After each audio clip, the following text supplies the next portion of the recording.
সুলাইমান আলাইহিস সালাম শক্তিশালী একজন নবী ছিল। উনি মালাকুল মাউতকে বলেছিলেন, মালাকুল মাউত, আমার মৃত্যুর সামান্য কিছু আগে আমারে বইলো, আমার একটা কাজ আছে। মালাকুল মাউত মৃত্যুর কিছু সময় আগে এসে বলল, সুলাইমান, টাইম ইজ আপ, সময় শেষ, অল্প কিছু সময় বাকি, কি করবেন করেন।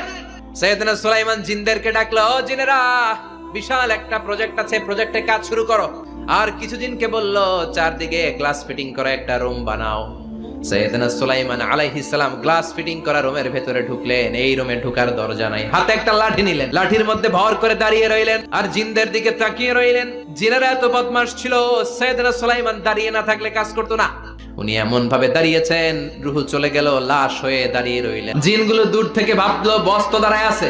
জিনেরা মনে করছে বস দাঁড়ায় আছে, কাজ করতেই হবে। করতে করতে পুরো প্রজেক্টের কাজ শেষ। ইন দ্য মিন টাইম এই কাঠ খাওয়ার পোকা সুলাইমান আলাইহিস সালাম লাঠির ভেতরে ঢুকে লাঠিও খেয়ে ফেলেছে। সাইয়েদনা সুলাইমান আলাইহিস সালাম ধপাস করে জমিনে পড়েছে। আর জিনেরা কয়, হায় হায়, খালি খালি কাম করছে এতদিন।